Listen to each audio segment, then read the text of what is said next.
Grab your cup of coffee. Sit down for a story.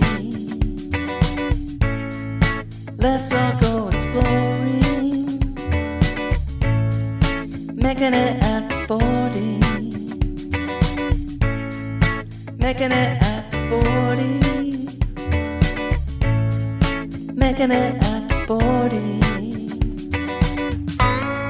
Hello, friends. Welcome back to the Making It After 40 podcast. I am your host, Lisa Rodriguez. I'm an actor and writer who is still trying to make it after the age of 40. On this show, we explore what it means to be an artist trying to make it as a middle-aged person. Okay, so it's been another long break between episodes, and I will apologize for that. I can imagine it's probably disappointing to have these long breaks between episodes. I think I'm starting to find that this is just not the season of my life to be producing a regular podcast. I don't know what the future of the podcast looks like, which is disappointing to me because I do love making this podcast. And I am going to take some time off after this episode to focus on some other creative pursuits because I'm finding with my other responsibilities in life, I don't have time to give as much energy as I would like to this podcast. And I love everything that I've created here, that we've created here as a community. I know a lot of you really looked forward to this podcast each week and hearing these inspirational stories. I hope you'll be able to go back to some of those stories and continue to find inspiration. But yeah, this podcast has been such an amazing piece of work. And I feel really accomplished in that I was able to do this all on my own. I've had an editor off and on. Thank you, Hannah K. Parsons.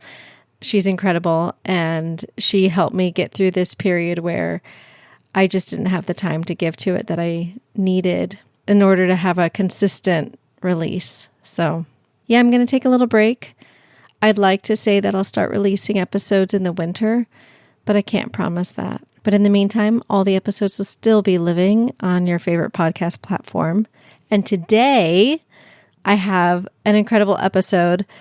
Couple caveats. The sound was not great for my guest. We did try to fix it that day, and I just decided I was going to try to work with it. But the guest is Grace Chon. She's an incredible animal photographer. She has a couple books out there. She's also a hypno-coach and does creative hypno-coaching. She and I kind of go into my experience with her in that. And actually, it's kind of a great final episode to whatever things are going to end up being in the future, because I talk a lot about where I'm at with my creativity and trying to figure out what that's going to look like.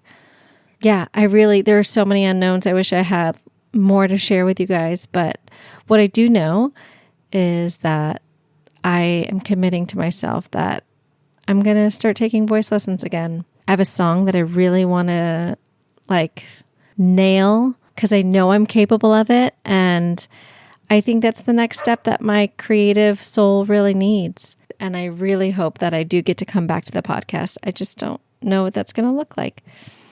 But going back to today's guest, Grace Chon is an incredible photographer who focuses on shooting animals. We talk about how she kind of found that niche, how it developed out of just her own passion for helping rescue dogs. And that ended up becoming a whole other career where she's shooting commercials with major pet brands. And then we get into how her creative journey is evolving. You know, whether or not she still finds that passion in there and how her creativity is maybe growing into some healing type stuff.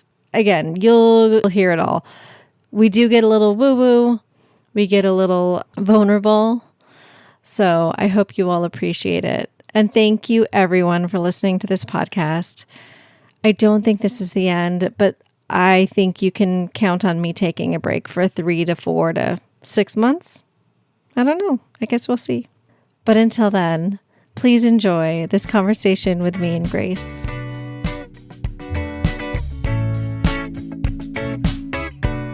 Okay, so today on the show, I have Grace Chon. Chon?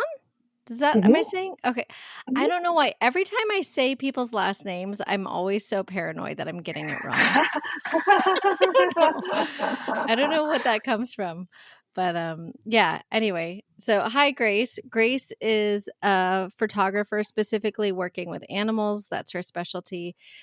Grace has several books out displaying her photography. And then in the past, she has worked as a coach for artists. And that's actually Grace and I worked together on some hypno coaching, which for me was like amazing and a total game changer. Unlocked a lot for me. So I don't know. We don't have to get into that, but yeah, I will say like if you're ever looking into hypno coaching, I think it's well worth it. Grace had just mentioned to me that she's taking a little break from it right now, but I'm sure that there are other like coaches out there, or like check back at a later date, and she may have sessions with me again. And people are probably like, "What the heck is hypno coaching?" I know. This episode will probably get into some of the woo woo because I am into that. I don't always get into that in my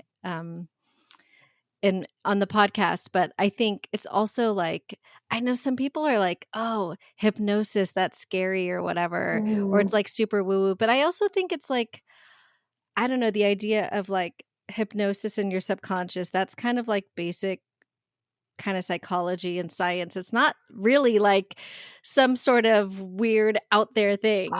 I totally agree. I think it's very much based in the science of our brains. Understanding that we have a conscious mind and a subconscious mind. I don't know if people would consider Sigmund Freud to be woo-woo. Right. You know, and all the other psychologists, Carl Jung, all the psychologists of the past. So I think it's just being able to work with your mind at a different level that for the majority of us, we just aren't even aware of. And it's really our subconscious mind that is informing our day-to-day actions, the majority of our actions. So I think to get into that through hypnosis is amazing. Yeah, I agree. Well, we just experienced this with my 4-year-old. So I took her to the dentist, and she's been in the dentist before, and she, has done okay. She doesn't love it, but she's done okay. And this time she was freaking out. She was crying, sobbing just with the idea of it. And we got in there, and she just like uncontrollable fear, like just so scared. She's never had like a traumatic experience at the dentist or anything like that, but she was so scared. And at the end of the day, she broke it down to she's scared of the polisher because of the noise that it makes. And we were able to get her to, when she was standing, she was okay with the dentist using the teeth scraper, like the super pointy, scary looking instrument that most kids are scared of. She was fine with that. She's like, oh yeah, you can scrape my teeth all day long, but like I didn't want the like little polisher machine. Well, my thought is, because when she was 8 months old, she was hospitalized for pneumonia for 4 days. And during that time, like every couple hours, the nurses and I would have to hold her down, this infant, and stick a tube up her nose and suck the mucus out of like her airways so that way she could breathe. And so it was very like traumatic for her. She was a little baby, very traumatic. And like, but it was like the noise of the suction and all that. I think somewhere in her little brain, she has that memory in her subconscious. And I just, it broke my heart to see her like so like petrified of even being in the dentist chair. And I was like, oh, my baby, it's okay. Oh my gosh, I'm so sorry you both went through that. But that's so interesting that you're linking it to a very, very, very, very early experience in her life. And what's interesting is like you're linking it to the subconscious. And as you were talking, I was like thinking, for a lot of people, they say that our bodies, our cells remember, right? Like there's a book called The Body Keeps the Score, which I haven't had a chance to read yet, but it's all about trauma in the body. And when we have trauma in the body, we do a lot of somatic healing and things to release that from the cells, or we have a cellular memory. So it's probably, multiple levels for her, poor thing. Yeah, they do talk about that. Like when you're feeling fear or something, it's like, where does it live in your body? And yeah. Well, we just went on a whole tangent already. Subconscious. Is this going to be a 3-hour episode? I don't know. It could be. Let's get into the art of it all. How did you, I know that you started your career in marketing. So how did you go from marketing into photography and like finding your creative expression? Yeah, I was an art director in the ad industry. So, working with a copywriting partner, and we're working together as a team to create ad campaigns and social media, all that stuff, right? And so, as an art director, I realized the power of a really good visual. And so had adopted my first dog around this time. I got my first camera around this time, and I started taking photos of my dogs. I got really obsessed. And so then I thought, okay, if I get really good portraits of dogs for a rescue group, I think, as an art director, I think that a strong visual is going to draw adopters in. If they see a photo of a really cute dog that really captures who they are, I think adopters are going to come in and want to meet this dog. And that's what happened. The rescue group said, Grace, since you started taking photos of these dogs, we've had people coming in from far away wanting to meet them, and we're getting more adoptions. And so that was purely volunteer work. I was doing that on the weekends. And then I thought, maybe this can be like a little side hustle. And so I started a little pet photography business where it was just taking pictures of people's pets, like family photo kind of style. And it kind of blew up. And so after about, I think it was like 9 months of doing this pet photography side hustle, nights and weekends, and working full time as an art director, I decided to go all in on the pet photography. And here we are today. That's so awesome. Yeah, and like it seems like it's kind of magical the way that it all ended up leading to like you having books, and then I don't know, you're like kind of huge in that world now from what you're like doing commercial campaigns and then also your own like projects that you love. Yeah, I think that there's a through line through all of it. And I think that this is why, eventually I started to really want to be a creative coach, because I Yeah. think the through line through all of this, because, even before working in the ad industry, I was in science. So I have an undergraduate degree in biology. And so I think the through line through this whole journey has always just been have the courage to do what you think is interesting and fun. That's it. That's all I ever Yeah. did is, and so it's always like been this evolution. So even though I started as like a family pet photographer, Lisa, you just mentioned the commercial side of things. I was always like orienting myself toward what I thought was fun and interesting and saying yes to opportunities, even if they were terrifying Yeah. because I was working, as a pet photographer, and then this huge ad agency came calling one day, and they're like, "Hey, do you want to do a 3-day job for Purina with us?" And I'm like, "No, yes, but no, but yes," because it's like scary. I remember when I was a pet photographer, I distinctly said I'm never doing commercial photography. The distinction being commercial photography is you're shooting images for businesses, advertising agencies, and brands versus like family photos. Yeah. The stakes just seemed way too high, like way scary, way too much pressure. I said, I'm never going to do that. But then this ad agency came calling one day and saying, "Hey, we would love for you to do this 3-day shoot with us." And I was terrified, but I said yes. So it's like, do what's interesting to you. Say yes, even though you're scared, because on the other side of that, you probably do want to do it. You're just afraid you're going to mess it up. And that's just really a consistent thing. I think that I've just done over and over and over again, which is how I'm able to do all these like really cool things along the way. Yeah. That's I think that's such a hard thing to overcome for a lot of people. I think for myself as well is like having that courage to step into the unknown and say yes and do something that like maybe you feel like is bigger than you just only because you've never done it before. It doesn't like clearly they saw your talent and was like and realized like that you were the right person for the job, but like having the faith to believe in yourself is huge. Is that something that you kind of always have had or like was instilled in you growing up or? I think that's a really good question. And I think that I did have confidence it's not even like confidence. I just was a really artistic, creative kid. Mm-hmm. I was very musical. I saw you post, I think it was today, you posted like you were a theater kid and you like Oh, posted this yeah. really hilarious. And like, I was like a band geek. I was a nerd. I was the Yeah. art music nerd all throughout school. And so I think like I would do things and then gain confidence through doing those things, you know, like first chair clarinet or, you know, I got voted most artistic in 8th grade, right? Like I'm just doing the things that I enjoy. And then along the way, like I'm getting this external validation, which I think as a kid is what informs that confidence. Mm-hmm. And I think that because I was always just doing the things I loved as a kid consistently, and I just kept doing it, that built confidence so that by the time I'm a senior in college now and I want to go do this really scary thing, like go from science to art, literally move from the East Coast to the West Coast, I sort of have this like history of past experiences where I did things and I enjoyed it and I seemed to be okay at it. And so that gave me that confidence to keep going.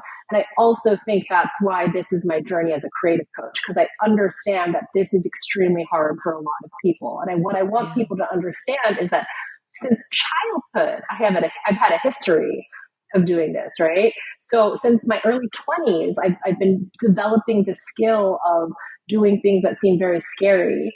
And so I recognize that it is really hard to do, to try to do new things and go for it.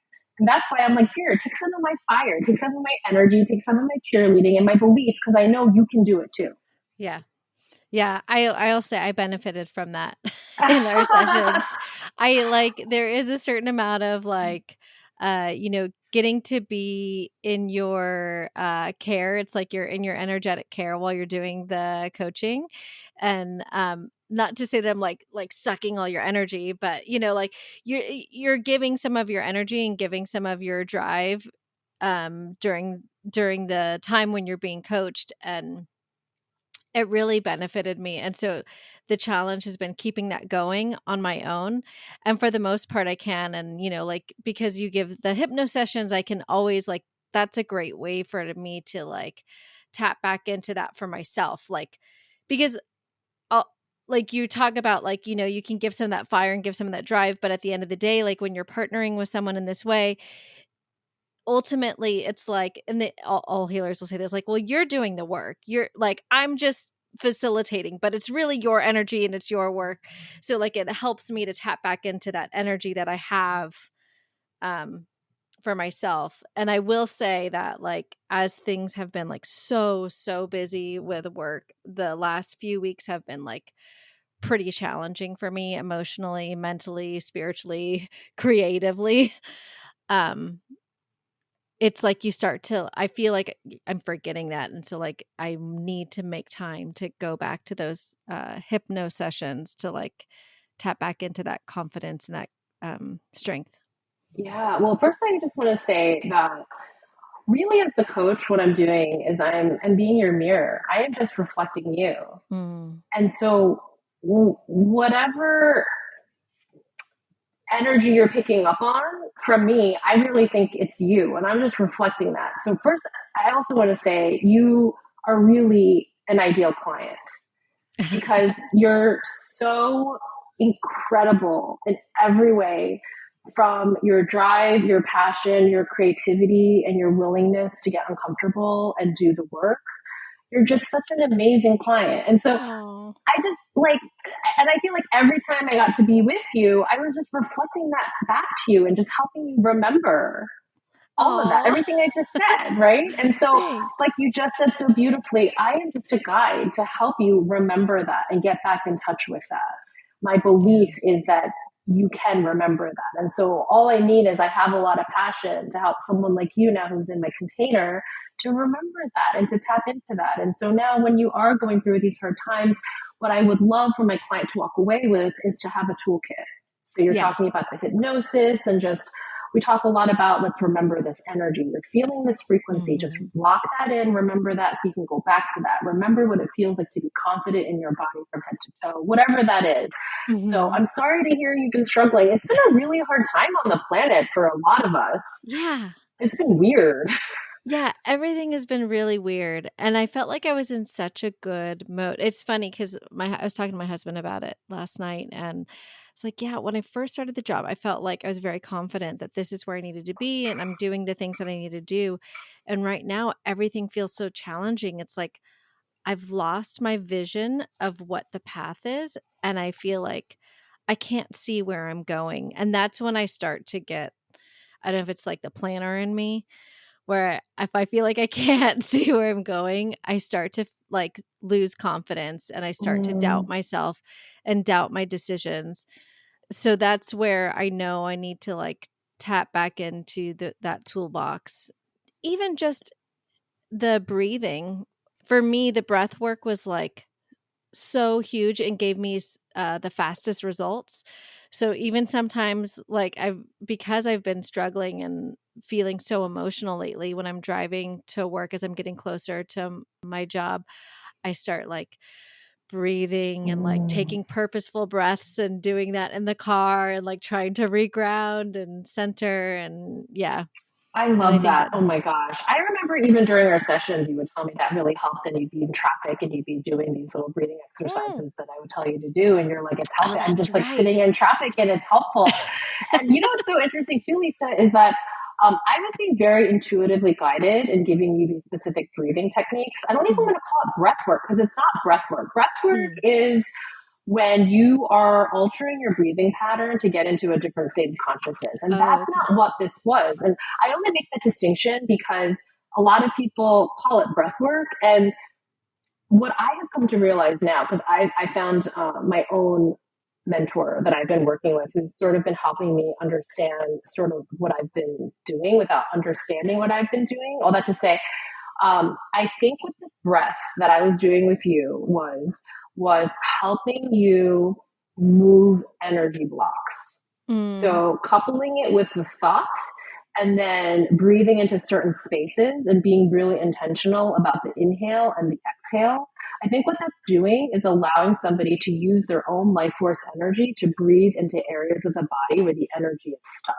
And so you are really becoming your own healer doing that, which is really Yeah. cool. And that's so cool to hear you say that gave me the most instantaneous results because I think on a physical, physiological level, right? Like our Yeah. 3D bodies, what that very intentional breath is doing is it's regulating your nervous system, Mhm. right? It's allowing you to take full inhale, especially the exhale, so that you can Mhm. regulate and get into your parasympathetic rest and digest state, right? On Yeah. an energetic level, what I'm realizing is the inhale is allowing yourself to get into really like the fullest potential of yourself. You're really getting into your spiritual self.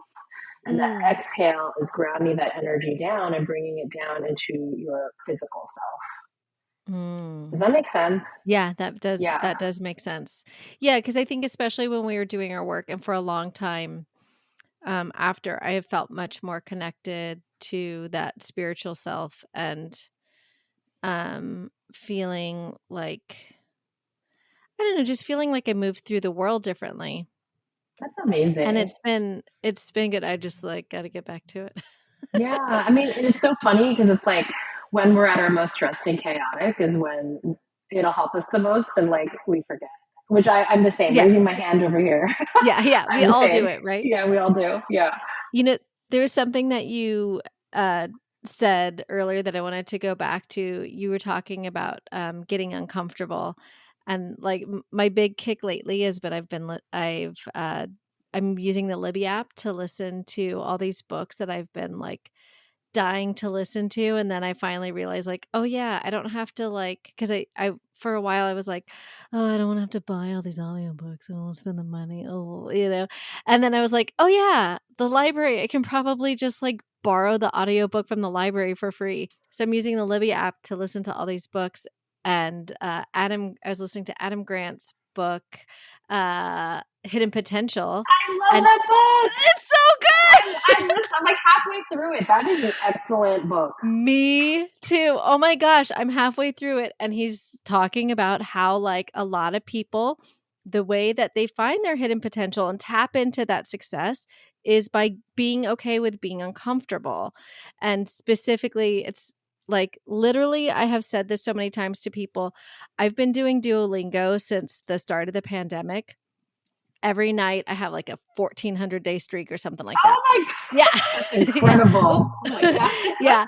And so I've been doing it every night. And now I finally am in a place where I have some Spanish speakers, and I just started like speaking with them. And I would say, I was like, yeah, I used to be so embarrassed because I didn't want to get it wrong. And now I just realized, like, that's silly. Who cares? Nobody's going to be judging me, and I'm never going to get better if I don't try. And that's exactly what he said. Like these multilingual people did, is they finally just like got over the fear of talking, actually like saying the words and like making mistakes, and now and like then they go on to learn like 4 or 5 different languages. Isn't that fascinating? Yeah. Yeah. So did you end up practicing? Have you been doing it? Have you Oh practiced yeah. with people? Yeah, I practiced. I've got at least 2 or 3 people that I work with, and we communicate in Spanish, and for at least 2 of them we have to communicate in Spanish because they don't speak English very well either. But I've also told them, like, if you want to communicate in English, like, so you can practice your English, I'll speak English for you, you speak Spanish for me. And so like we work together, and it's great. It's really fun. That's And that's been amazing. like another confidence boost for me. And I feel like I'm like tapping back into my roots because, you know, my dad is of Mexican descent, and like we didn't get to learn Spanish growing up, so it feels really good. That's amazing. So there's Yeah. two things I want to mention. First, you probably didn't realize you said this, but you said something like, people got over the fear and then they practiced and then they got, really good at it. Now, I don't know if anybody actually gets over the fear or something and then does it. I think everybody just kind of does it scared. Oh yeah. And then you do it and you realize it's not so bad, right? Like, I don't Yeah. know if I ever did anything where I'm like, I'm good now. I'm not scared anymore. Let's go do it. No, it's like I'm like pooping my pants and I'm still doing it anyway. Yeah. And the other thing I wanted to mention, and this reminds me even just with coaching, is that our brains have such a negativity bias, right? And so most people, I think, they will probably get that language partner and like walk away. Maybe not most, but a lot of people will be like, that sucked. I was so bad. How embarrassing. My accent was terrible. I couldn't remember any words. The person didn't even know what I was talking about. Blah, blah, blah, blah, blah, blah, blah. What we really have to do is train ourselves to focus on what we did well, because that's how we learn. Yeah. And it's a reward system for the brain. Because now, if we're focusing on what we did well, even the fact that, say, you booked time with somebody to practice with them, that's a win, right? Mel Robbins talks about, she's like an amazing person in the personal development space. She talks about like waking up in the morning and giving yourself a high five, because literally that high five like activates like a feeling of like happiness and like positivity in ourselves. So it's like you gotta, after you do the thing, give yourself the high five. Show yourself, wow, I did this thing that was so uncomfortable. And even though maybe the results weren't exactly how I would have liked it, the fact that I showed up and did something so scary is still worthy of a high five. You celebrate that win, you get that confidence boost. Yeah. And then you start, you know what I mean? Like it's like a wash, rinse, repeat cycle, but you'll never get to that point of being able to give yourself the high five and celebrate the win if you don't even do it in the first place because you're too scared. Yeah. Exactly. No, that's a good point. You do, you go into it and face the fear and just celebrate that you faced the fear. You did something scary. It's like if you have a kid, right? It's the same thing when you have a little kid and they do something really scary. It's like you did it. Yeah. Awesome. Yeah. And like going back to the Adam Grant book, he's talking so much about like so many things I kind of feel like I'm relating to in terms of being this like late bloomer and still trying to make my art, when I will say, like, so the last few days, because I've been in this weird space, I've just been feeling like I'm mediocre at everything. And I like reflect back on our conversations, because one of the things you talked about was like, that we talked about was that I have an innate ability or capacity for love, that it's so huge. And that's like one of my gifts, is that I can just like give so much love, and I love so deeply and so big and all that. And I would think about it like in terms of the things that I am doing and the things that I am being paid to do, or the things that I want to be paid to do, which is, like I want to be paid to make art, whether that's acting or writing or singing. I am being paid for the property management stuff, which is, like accounting and managing people and managing projects and customer service. And so then I started to get in my head because I was feeling insecure and like, I think it's a symptom of anxiety because I have so much going on. Like the anxiety starts eating away at me, like eating away at my confidence. And I started to feel like I'm just mediocre at everything. I'm never going to like accomplish anything. Like, sure, I can sing okay. Sure, I can act fine.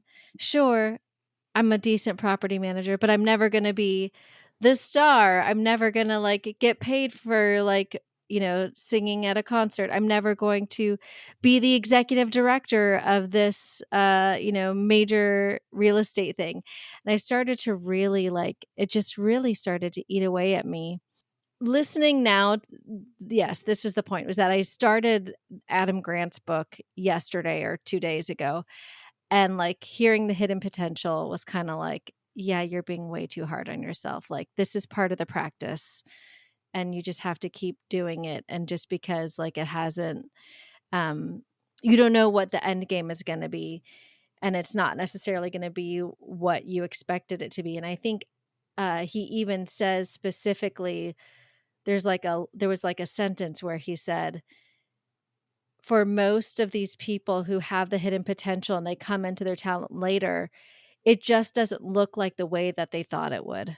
Mm-hmm. But it doesn't mean that they don't like basically they do come to some sort of goal of theirs, an equivalent, but it's not the way that they thought it was going to be. And isn't it interesting that you sort of started this whole conversation saying that you love to have everything planned out and see the end goal? Yeah. Yeah. There's like a direct conflict there. Your face, the look you're giving me right now is like so funny. What look am I giving you? Just like, you see me, see you, see you, see me. Yeah. Isn't that interesting? We just like kind of came full circle. This is why you're so deeply uncomfortable right now. And I imagine as you're telling me like your beliefs are going straight to, I am so mediocre, I'm willing to bet that that's a thought that is a pattern in your mind that probably you've jumped to like over a lifetime. Oh, I'm sure. Yeah. Yeah. So it's all coming full circle, right? You have this anxiety, you like to have everything planned out. Meanwhile, oftentimes we have no idea how things are going to turn out. I didn't know my life, like every step of the way, I had no idea that this is how things would turn out. And if you had told me in like, even as like a teenager in my 20s that, oh, now I'm like an energy healer and I'm doing hypnosis and Akashic record reading, I'd be like, what? Like, what are you talking about?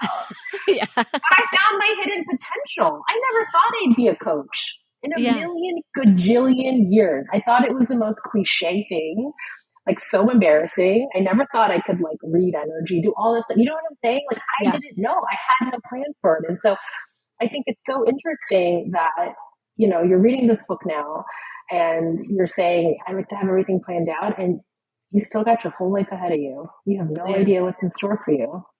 Yeah. Mm-hmm.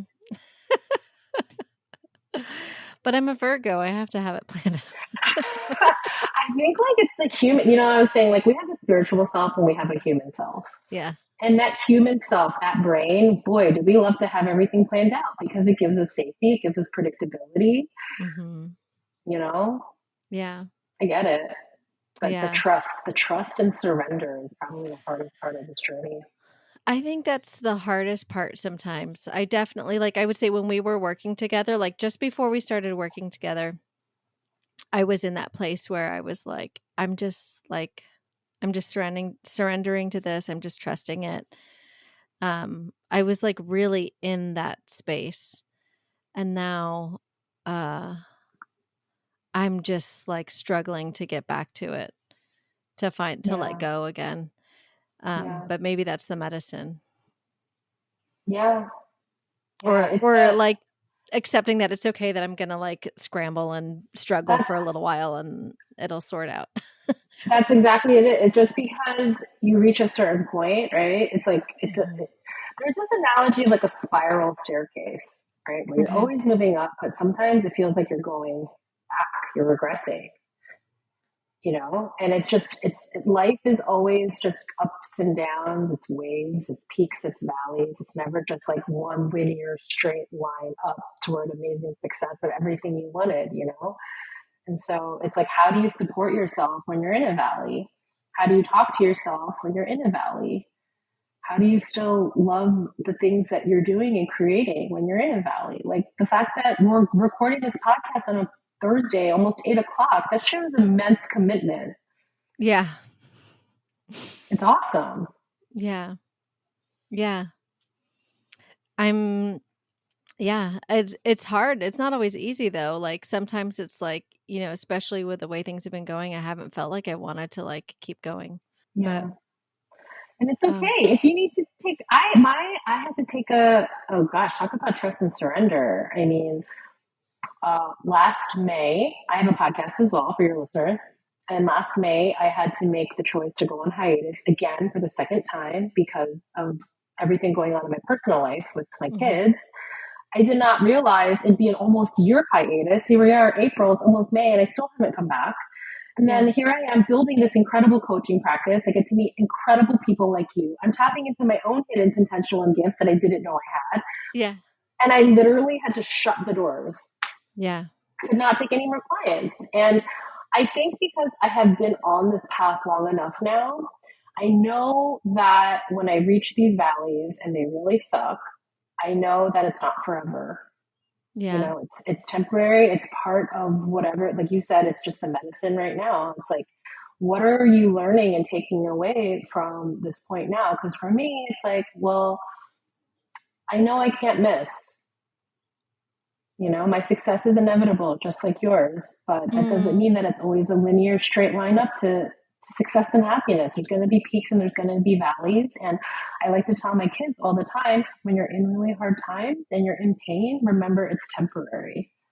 It doesn't Yeah. last forever. So, I don't know. I think I've become a lot more comfortable being in the unknown because what I've really come to know is just go one step at a time. Every day, what am I supposed to do today?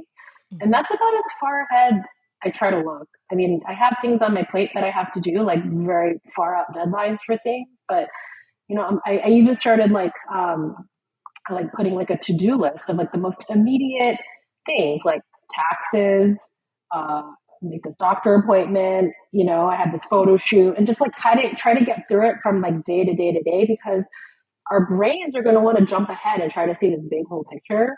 Yeah. And here's the thing is even if you have a big picture in your head, how often does that even actually happen that way? Like it's just all Yeah. an illusion Yeah. of control. It's all an illusion of control. And like things barely even turn out that way anyway.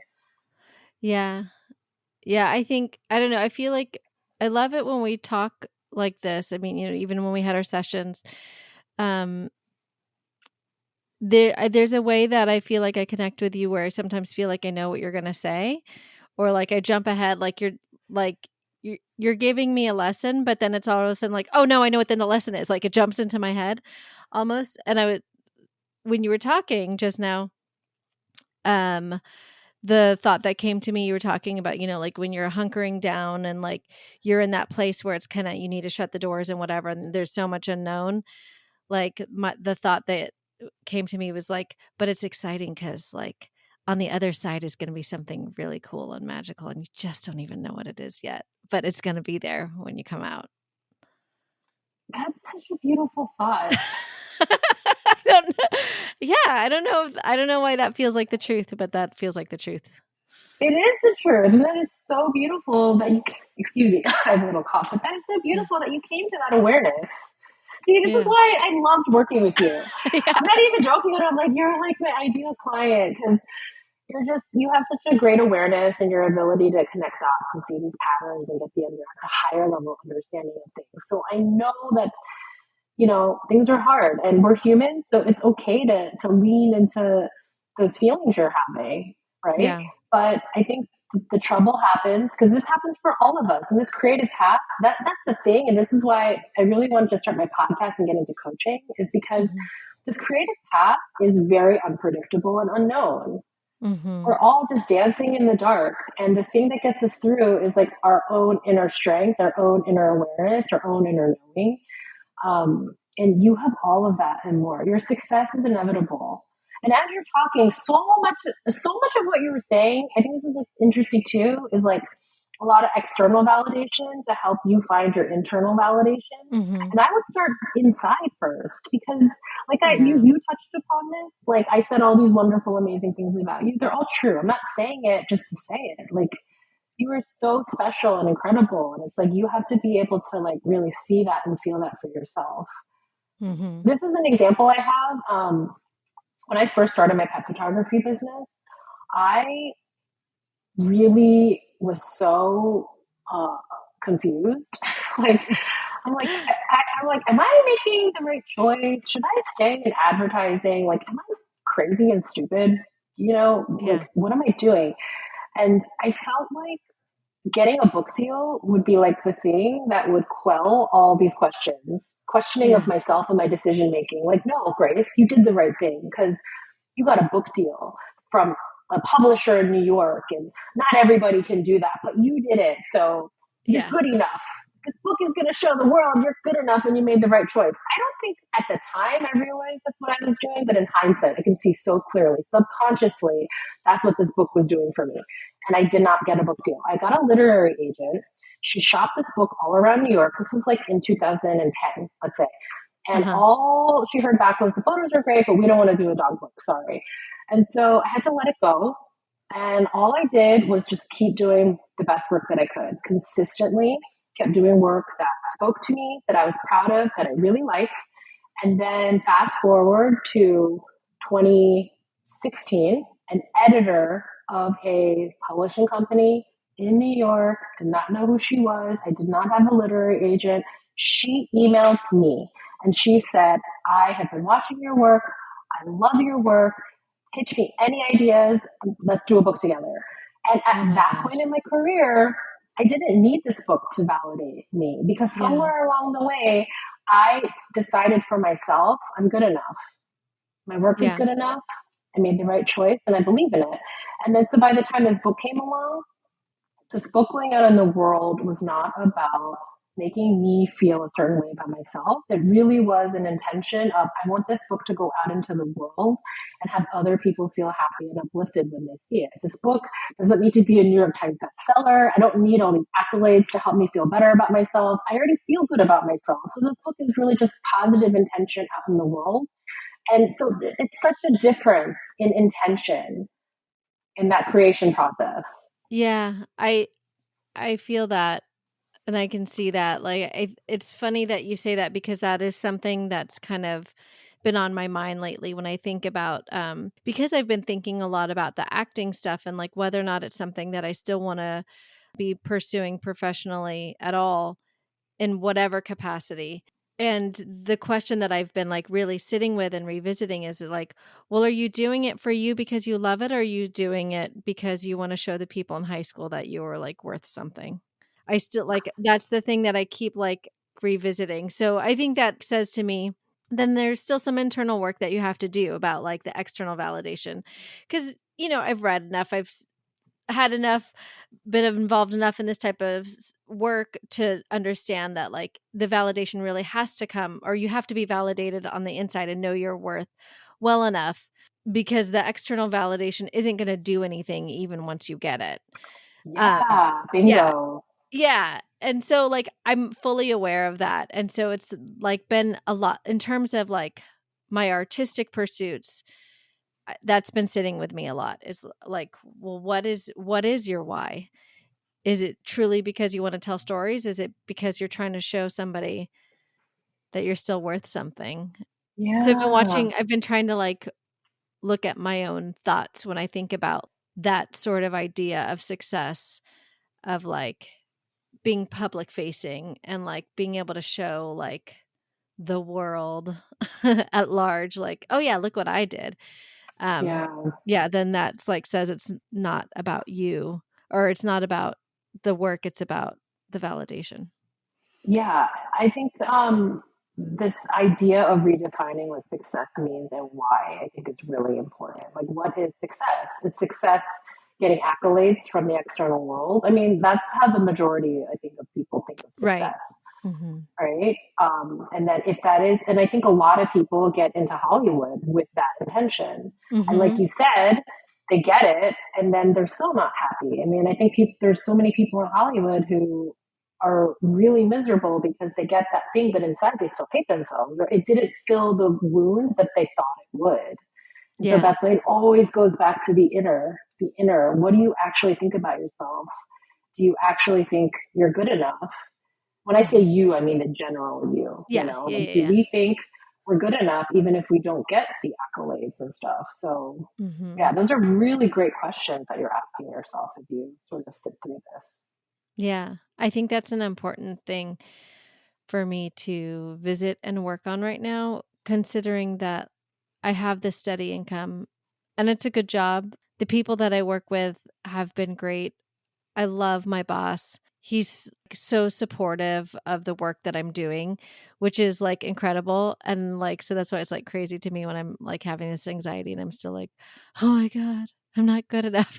Like Mm, clearly people are telling you that you're good enough. So like, yeah, something's going on the inside that has yeah, nothing to do with yeah, your output. yeah, absolutely, absolutely. And I think like, going back to the idea of like this podcast, I think this is one of the challenges of being an artist who is in their middle age, because you have a life, right? When you're in your 20s, you can play and you can like do your thing and you don't have the responsibilities. But as you get older, you have all these responsibilities. And so it's like sometimes you have to put things on the shelf. But at the same time, it's like, I think it's easy to hold on to something just because it's like your one like outlet. And then you have like the question is like, is it still serving its purpose? Hmm. Right? Are you talking specifically about your podcast? About my podcast, but about anyone's art in general, like as you start to Yeah, like evolve. I think the thing like with the podcast is like I feel like I know that this one thing that I'm confident about is I think I'm good at this podcast. you are. You're excellent. You're so excellent at this so like I podcast. want to keep it, like I think that's another driving force is I want to keep it going. But Yeah. yeah. Yeah, it's interesting because I built my photography business when I was in my 20s and no kids and single. And now I'm sort of expanding into, the healing space, the healing arts, Yeah. and trying to build that business with two kids. It's a totally different game, it's like Yeah. really, again, it's surrendering, trusting the timing, and just, yeah, it's building in a totally different way, and being patient with that process. Yeah. It's, yeah, What do you it's different. see like with your clients is often like, do you have like a commonality that you see is like the thing that could potentially be holding people back? Lack of confidence is like Yeah. really the biggest thing. Really, it's a habituated pattern. Really, all of the way we think and behave is a reaction. Mm-hmm. It happens so fast, and we think that this is just how it is. This is just how I am. This is just how my brain is. But really, it's become a habituated pattern. If something happens, your brain thinks this way. If something happens, you react this way. And it's learning to sort of like pull back a little bit and be more conscious of your thoughts and your feelings and where that's going. But that leads to confidence because, like I said, I think so many of us just beat ourselves up and refuse to see the good in ourselves. I had one client who he is such a phenomenally talented artist. Like Yeah. he does storyboard art, comic art. He is so freaking good at what he does, and Yeah. he would not believe it. And I'm telling you, he's had clients tell him. I guess it's similar to you, huh? Clients tell him, comic clients tell him, storyboard clients tell him, I'm telling him, and he's like, "Yeah, I don't know why. I just can't." And I had to just be like, "So, all these people are coming to you and telling you that you're very good, you're talented, that they're happy with your work. Are we all just liars? Yeah. Right? It requires, and then it's like, why do I refuse to see the truth about this? Why am I refusing to actually see? It's like deep inner work and just going in layer by layer and layer, and it's really like that lack of confidence and inability to see the fullness and beauty of who you really are is like everybody's problem. God, why is that? Do you think it's an American thing, or do you have clients from other countries who have the same issues? I think all of my coaching clients have been in the United States. Yeah. But it's interesting because, like I said, I have been putting out with my whole heart, please, I just want my spiritual mentor to show up. Like, I want somebody who's going to really help me hone these gifts that have been unfolding in me for a very long time. And I want to just hone them, sharpen, right? Mm-hmm. And she said something to me and I didn't want to hear it. Like, she said something, I'll just be honest. I've had a few calls with her, and every call I've had with her, she's been like, "You're so gifted. You are probably even better than I am, and you don't even know it." And I'm automatically shrinking. Like, I think we all have this automatic reaction. Let me shrink myself down because it's not true. Uh-huh. And like, I found myself doing that, and I listened back to the calls, and I'm finding myself doing that. And then I realized I'm doing that, and I'm doing the thing that all my clients are doing. So I'm like, Grace, is she lying to you? Why would she say this to you if it wasn't true? And on my last call with her, she said it again. And I was like, what? I don't know. And she's like, listen, I am just your sister that's a little further ahead of you. And just, and I'm like listening to this and I'm like, okay, I'm going to believe this. And so I've really not been feeling into it. If she's telling me I am this type of healer at this place in my evolution, I know she's not lying. Why would she lie to me? She has nothing to gain by lying to me. So what if I now sit in this and like start to really feel like, what does it feel like in my body if this is actually true? Yeah. So what does it feel like? It's definitely allowing me to step more into my power. I feel it. Yeah. I feel it. Yeah. I feel more powerful. Yeah. And I feel like, I'm just going to keep growing into that power. Do you think that as that evolves, the photography will fade away? That's a really good question. So, a lot of what I've been doing with my coaching has been so heart-based. My coaching practice and my podcast both are sincere expressions of my heart.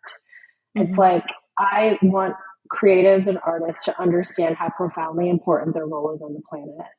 And it's truly a service.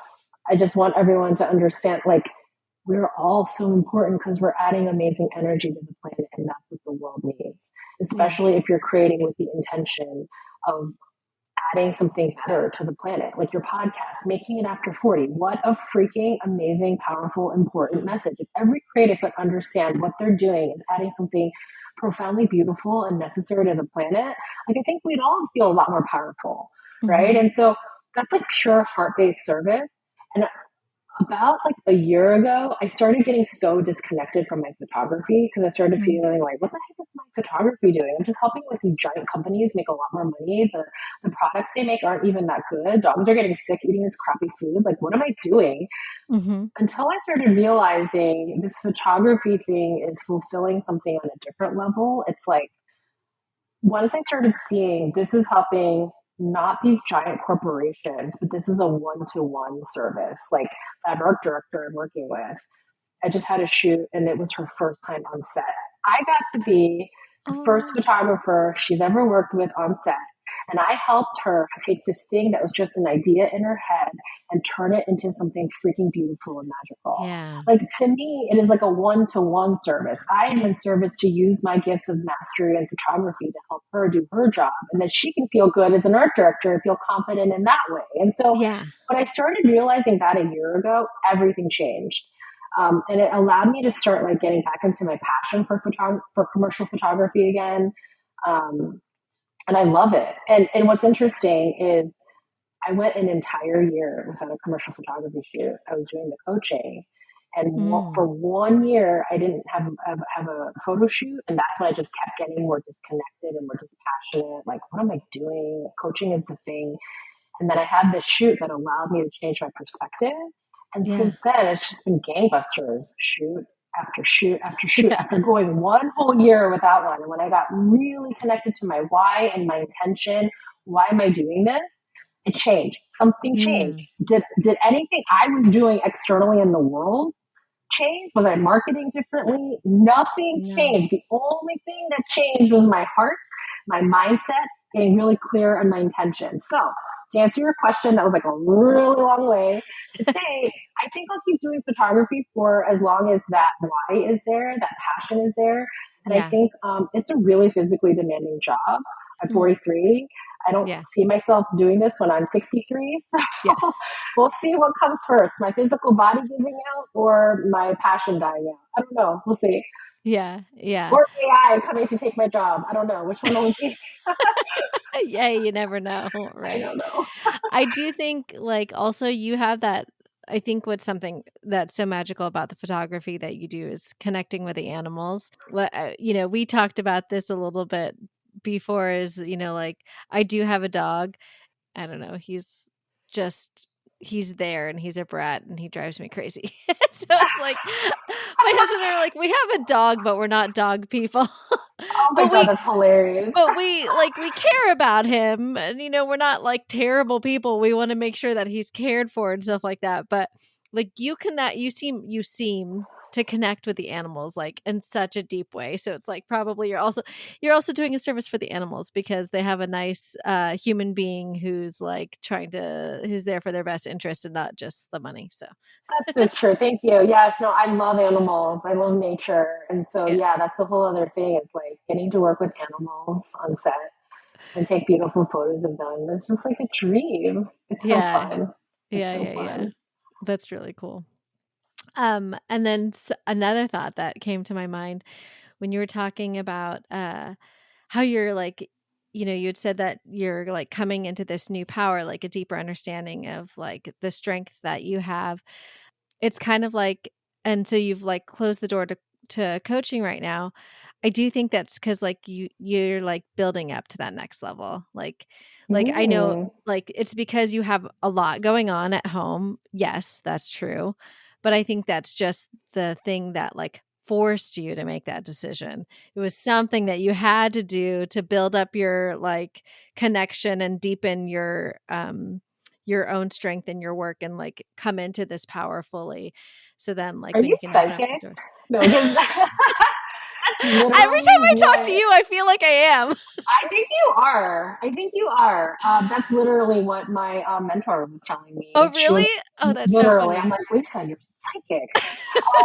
No, you know what's so funny is what my mentor was telling me was coaching is way too much just like on the mental plane. It's like Mm, too much like almost like talk therapy. It's like you're using your yeah. mind to talk to these Yeah. people. And what she was telling me was, and I already knew, see, so she's connecting a lot of dots for me because she was like, Mm, hypnosis is very good for you. Because you don't know this, Lisa, but when I'm doing Zoom hypnosis with you, I'm working with your energy. I'm mm. watching you and I'm like moving your energy around as I'm Oh, watching you. I'm like bringing your energy down low to get you into hypnosis and I'm doing different energetic exercises while you're going through it. And so she was like, hypnosis is very good for you because you're getting out of the mental plane and getting more into this realm of moving energy. And she was like, that's your gift. She's like, you are yeah. telekinetic. You move energy. And she was like, that's why when you work with animals, she's like, you're not just an animal communicator. Because I always knew I was an animal communicator. She's like, you're working with them on a whole other level, girlfriend. You move their energy. You command them. If you say be still, they're still. And I'm like, that's so interesting because like when I'm out walking with my dog in the morning, if a dog like is about to come running up to us at the fence, I'll literally push them away energetically and they stop. Oh, I don't, and so I'm like doing all these things and not realizing what I'm doing and just doing it because it's intuitive to me. And then my mentor is like, this is why you're doing those things because you're a telekinetic, you're moving energy. And so she's like hypnosis and just she's like, get straight to the point. You can just work with somebody and move their energy. Why are you even bothering doing the coaching thing? And she's like, the coaching thing stopped because you're not meant to be doing it. And I was like, that is Oh, so interesting that is that super you just interesting. said that. Yeah, you're psychic. Yeah. Lisa, It's the this, intuitive. it's this connection that we have. Oh my gosh, that's so Well, I interesting. kind of, because I haven't like worked with you in so long, I'm kind of Yeah. like getting flashes of your energy. Are you a life path 7 Am crown? I? Yeah. Uh-huh. Are you? Yeah. Yeah. See, that's why. That's why you get connect back really quick. You're so tuned in. Yeah, Yeah. that's why. Yeah. It's so funny. I had lunch with one of my vendors who is also a friend because we worked together many, many years ago. And we were talking about like, career and this and that. And I was like, well, I think I do a good job at what I'm doing right now, but I feel like there's something more. And I was like, at the end of the day, like I think I'm really good at like big picture. I think I'm really good at like big picture and mentoring people, but I think it's like the helping people get to that next thing or like find the answer, connect them with the answer. I don't know. That sounds so vague and non-concrete, but I do think like I'm really good at like seeing the big picture and finding the solution and helping them connect the dots. Which is exactly what your energy is like up here. Yeah. That makes so much sense. Yeah. Yeah. And then I mean, like I was telling him, like, so like I think the dream like within the company would be like if I could do all their media production for them, and like they have a podcast as well. And like coming in, I was like, oh, I wonder if I could like do a podcast for the company. And then I found they do have a podcast. I have to listen to it to see if it's any good. Because if it's not, then I'm gonna be like, hey, maybe you should let me come in. And then they've done like, it's neat because they're like, in terms of like trying to engage the employees and all the different departments, they will do interviews with clients, like the investors who are buying the buildings, the landlords. And they've done some of them, and the production was just really not up to par. And I like was joking with my boss. I was like, there's enough failed theater majors in this company that I think any one of us could have helped them out. Like clearly, whoever put this together never took a communications class. Uh, but I do see like I'm like, oh, that could be a way that I could still like do some creative stuff, but have a steady income, and Yeah. then maybe it would be less demanding on my head and heart.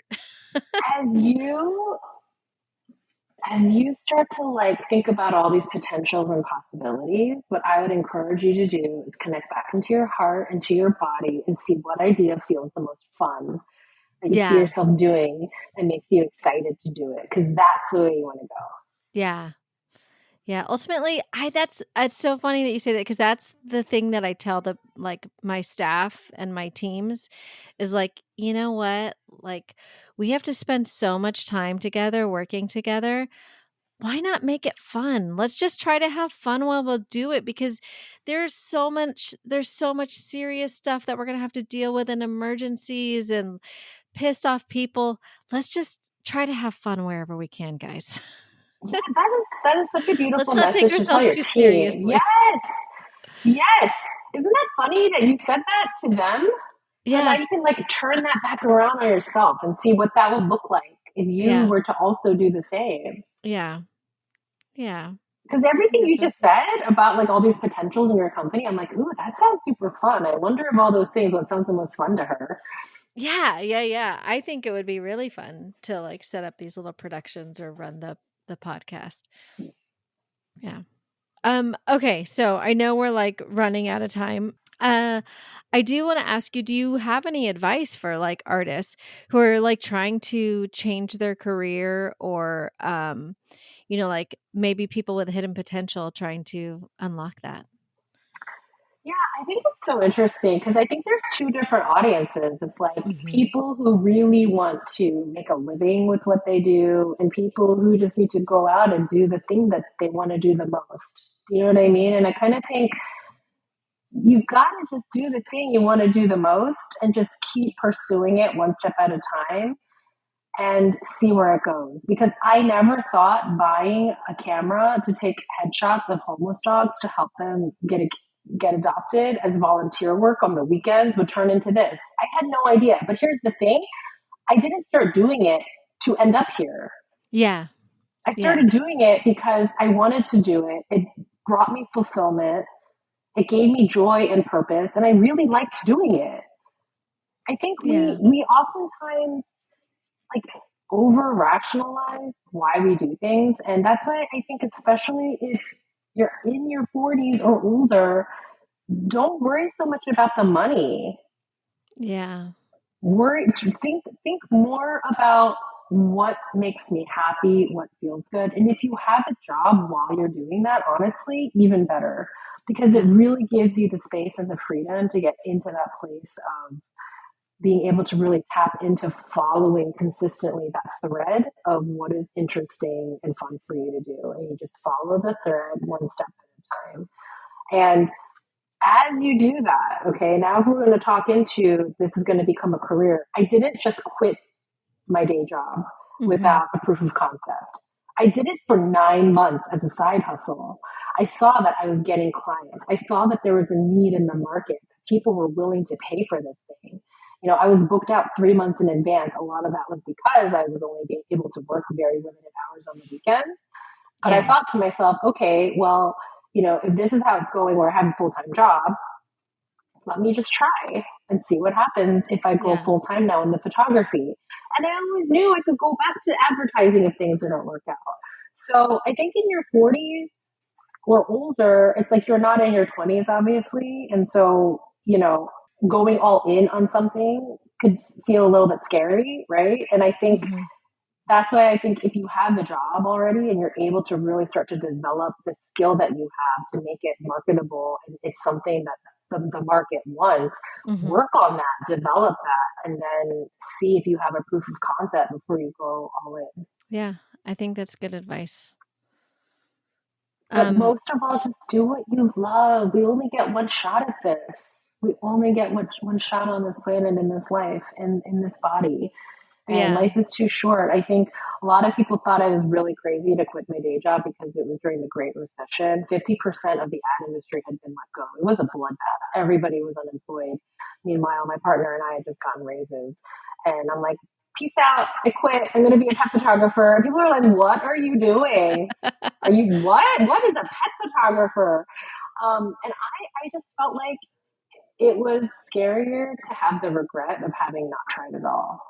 Yeah. So do what you love. Yeah, I think that's good. But I think it's also good, like you talked about, like have the groundwork laid out. Yeah, it's like I always see life now as this balance of the spiritual side and the human side, right? So the groundwork is the human side. Yeah. Right? Like get your proof of concept in order. Know that you have a skill that people are willing to pay for. Continuously work on your skill. Yeah. Right? Like I have wanted to be a master at my craft. I had a very distinct point of view about photography, right? Like when pet photography started back when I started, it looked just very generic and not nice looking, I guess. And I brought like a very like lifestyle look to it. It's so normal now. So when I say this, people are like, what are you talking about? But back then, 15 years ago, it wasn't lifestyle pet photography. What I started doing was bringing in the people and the homes and their environment and really telling a story with the photo. And that's just what we see now, right? So my other advice then would be create what truly you love and what you want to see in the world. Because I'm like, why is that photography so ugly? I want it to be beautiful, well designed, tell a story, incorporate the dog's environment. That's when I started shooting, and that's what I get hired for now by, Purina, Fancy Feast, all the pet brands. Yeah, for sure. Okay, so then the last question that I always ask everyone is, what does making it mean to you now versus when you were younger? So what does success look like to you? It's really that external, internal game, baby. Because when I was younger, I was like, I want to be. There was like this stupid online voting contest to be voted LA's best pet photographer. Yeah. I like harassed every single person I knew on my Facebook page to go and vote for me. It was like the equivalent of chasing the New York Times bestseller like status, right? Like people Yeah. pay a lot of money to like say their book is a New York Times bestseller. Yeah. At this point, I don't care about any of that stuff because Yeah. for me, true success is about how am I impacting, how is my work going out into the world and impacting people? I want it to be positive and uplifting. And if that happens, to me, that is a success. Yeah. I think just to reiterate your point about like none of that stuff like really matters. The more I do this podcast and the more people I meet that I feel like that I used to feel like, oh, well, they're on a level above me. They like have had this much success or they know these people and like realizing that and having these just like very human and oftentimes vulnerable conversations like, oh no, we're all on the same level. And then, even in my property management job, we have a tenant who has some people in the music industry who are like huge, like people in the music industry, but I'm not aware of their music. So like I meet this person and they're just a person. Like I don't know that I'm meeting somebody special. At the end of the day, he's like, is it okay if we paint? Yeah, you can paint. Like that's literally the conversation I'm having with this person who is like incredibly talented, has built an incredible business and like I like and now like doing some research about exactly what they do. I'm like, oh, like I have so much respect for like what he has built. Like this is incredible, and then like I tell my teenager and they're like, you bet who?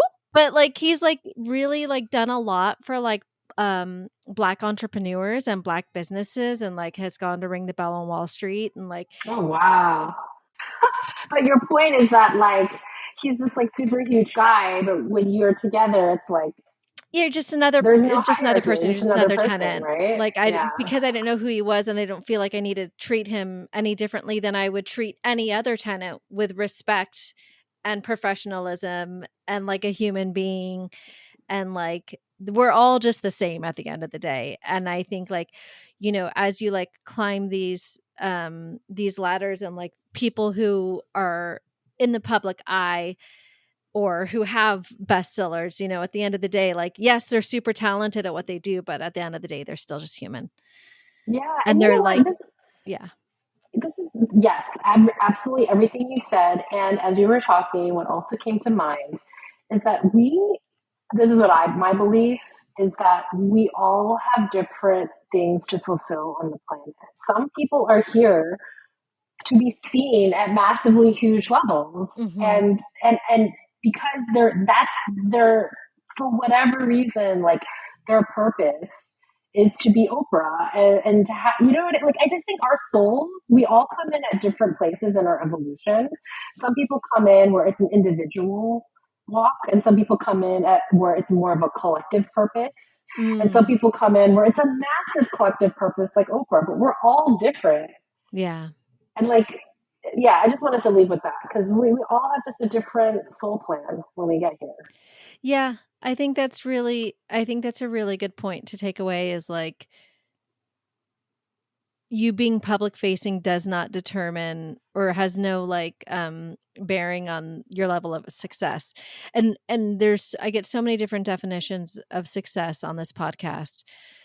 For some people it's like telling good stories, for some people it's having a community to tell stories with, for some people it's having health insurance, and so like Mm, I think that's a really good point about like, your purpose might be more individualistic and like other people might be more of a collective, and so one is not better than the other, one is just more forward facing is all. exactly. You said that so beautifully. I'm so curious then, what is your definition of success?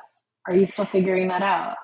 I think I'm still figuring it out. I think in many ways like I am successful because I have I've come so far in my personal growth just from like I would say like through my 20s and going through like my divorce and then mental health and meeting each challenge and figuring out how to get through it and like learning to make myself uncomfortable. Because for the longest time, I really did not ever want to be uncomfortable. And that was because of the insecurity. And like, as I'm like still growing, like I think most people, you get to a certain age, you realize that the growth never stops. But I think especially for me, I feel like I'm still growing in so many ways and like still trying to work on the areas, I don't want to say weakness, but like the things that I know I could do better at in terms of like my personal development, whether that's being a better partner, whether that's like working through triggers or, maintaining that, learning to maintain that confidence, learning to trust more often. I think if I'm doing that, then it's successful. And so it, may not look like what we were just talking about, some forward facing thing. If I'm doing something that I love and that lights me up, if I'm leading with my gut and my heart, then I think I'm successful. That's so beautiful. That's so Yeah, beautiful. I like that. Yeah. And I like how you said you've come so far. You can look back and see how much you've grown and be able to celebrate that, because that is definitely success. You are a success in my eyes. You are amazing. Thank you. I appreciate that. Grace, Well, this is fun. Huh? I said, well, this was fun. I know this was fun. This has been awesome. I love talking to you. Well, now like we're gonna have to get together in real life one of these days and like have a meal or have some tea or something. For sure. I would love that. I don't think you're that far from me, so we'll have to make that happen. I don't think so. Yeah, I think we live like pretty close to each other. Yeah. Yeah. Okay. Well, I'm so thrilled to be on your show. Thank you so much for having me on. Yes, thank you for agreeing to be on. Where can people find you? I know you have a beautiful Instagram. Instagram. Okay, it's so funny when I tell people my name, they're like, "Oh, It's the Grace Chon," only because Grace Chon was already taken, so I have to add the in front of it. So it's the Grace Chon. And then my website is gracechon.com. The podcast, which I hope to get back to one day, but I'm going to feel into it because maybe I don't want to do it anymore. I don't know. I haven't had time to think about that, but I think that's like so important, right? Like if I don't feel like doing it, I won't do it. If I want to, I will. So that's called Creativity School Podcast, and the website for that is creativityschoolpodcast.com. Awesome. By the way, I have my website, my actor website is the Lisa Rodriguez because somebody already took Lisa Rodriguez. So I feel people give you that? Oh, like you think you're on that? I'm like, no, someone took my name. Somebody took it already, so I had to do the. Like my Venmo, like it just happened a few days ago. I had to give someone my Venmo, and I was like, "No, Grace Chon." She was like, "Ooh, the." Why is it people's response? It's so strange. Anyway, I think it's better than Grace Chon 256. I agree. Oh, this is so fun, Lisa. Thank you so much. Yeah, thank you. I'll talk to you soon. Thank you all for listening to this week's episode. You can follow Grace on Instagram at @thegracechon, not in a pretentious way. It's just The Grace Chon because there's already another Grace Chon out there. If you're enjoying the show, even though I'm going to take a break, please go ahead and give me 5 stars. Leave me a review. That would be a nice little parting gift for me, until I bring this back. Maybe if I get enough reviews and stars, I will say, I better keep this thing going. People really do like it, huh? I don't want to let the people down. And don't forget to subscribe to the show wherever you listen so that when I do start putting out episodes frequently again, they'll just pop right back into your feed. And to make sure you're getting all the latest updates of what's happening with the show and what's happening with me, follow the show on Instagram at Making It After 40, the number 40, and follow me on Instagram at Lisa Rodriguez. That's ROIRIGUEZ, just to make it confusing.